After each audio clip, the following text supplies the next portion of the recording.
Hello दोस्तों। लोग शिकायत करते हैं कि हम कितना भी कमा लें लेकिन पैसा हमारे पास टिकता ही नहीं। इसका जवाब जानने के लिए आपको मेरे साथ 2500 साल पीछे चलना होगा, दुनिया के सबसे अमीर शहर बेबीलोन में। क्योंकि बेबीलोन अपने टाइम का सबसे अमीर शहर था और बेबीलोन का सबसे अमीर आदमी था अरकद। वो इतना अमीर था कि खूब सारे खर्चे, आलीशान जिंदगी और खूब सारा दान देने के बावजूद भी उसकी दौलत दिन पर दिन बढ़ती जा रही थी। एक दिन उसके पास कुछ पुराने दोस्तों ने उसके अमीर होने का सीक्रेट पूछा, तो उसने कुछ 4 स्टेप्स बताए जो आज हम उन्हीं स्टेप्स को डिस्कस करेंगे। So let's begin. Step number 1 है पे योरसेल्फ। जो भी आप कमा रहे हो उसमें से 10% खुद को पे करो। और हाँ, इसका मतलब ये बिल्कुल नहीं है कि आप खुद के लिए नए कपड़े, नए जूते या नया मोबाइल ले लो और कहो कि मैं तो खुद को पे कर रहा हूँ।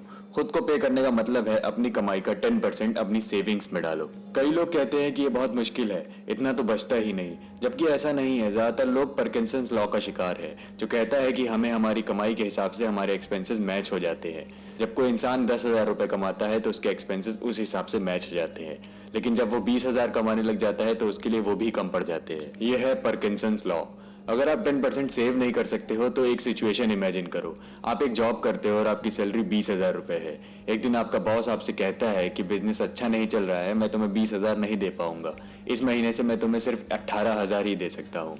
ऐसी सिचुएशन में ज़्यादातर लोग मैनेज कर लेंगे कि चलो यार 18,000 में ही काम चला लेंगे, लेकिन सेविंग की बात आती है तो वो हमसे नहीं होगा। तो अगर आपने 10% सेव करना स्टार्ट कर दिया है तो आती है सेकेंड स्टेप। स्टेप नंबर 2 है put your money to work. आपको अपनी सेविंग को आराम नहीं करने देना है, आपको उससे काम करवाना है। सिर्फ सेव करके कोई भी अमीर नहीं बनता।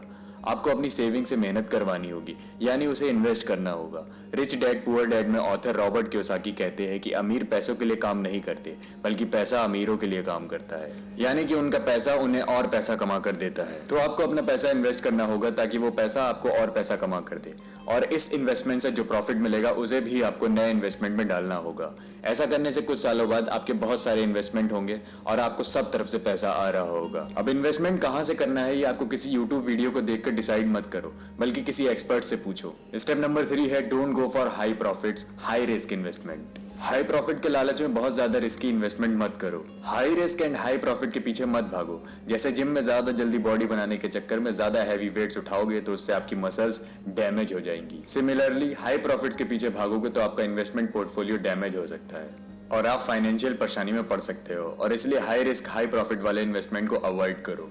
एंड आपको इन्वेस्टमेंट सीखना ही होगा। इसके लिए आप जो लोग पहले से इन्वेस्टमेंट कर रहे हैं उनसे सीख सकते हो, बुक्स पढ़ सकते हो, हमारे चैनल को सब्सक्राइब कर सकते हो।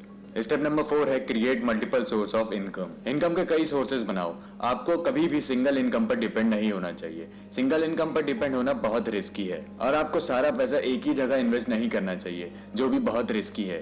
जो भी इन्वेस्टमेंट कर रहे हो सब एक सेक्टर में इन्वेस्ट मत करो, अलग अलग सेक्टर में इन्वेस्ट करो। इससे होगा ये कि अगर कोई एक सेक्टर क्रैश होता भी है तो आपको कुछ ज्यादा फर्क नहीं पड़ेगा। इन्वेस्टमेंट के कई सारे ऑप्शंस हैं, जैसे कि real estate, stock market, bonds and businesses. So ये थे 4 स्टेप्स। ये 4 स्टेप्स अगर आप फॉलो करोगे तो कुछ सालों बाद आपके पास कई इन्वेस्टमेंट होंगी, जिसके जरिए आपके पास कई सोर्सेज ऑफ इनकम होंगी और फिर आपको शायद अपने जॉब की भी जरूरत ना हो। सो ये समरी थी book the richest man in Babylon की, जिसके ऑथर है जॉर्ज क्लासन।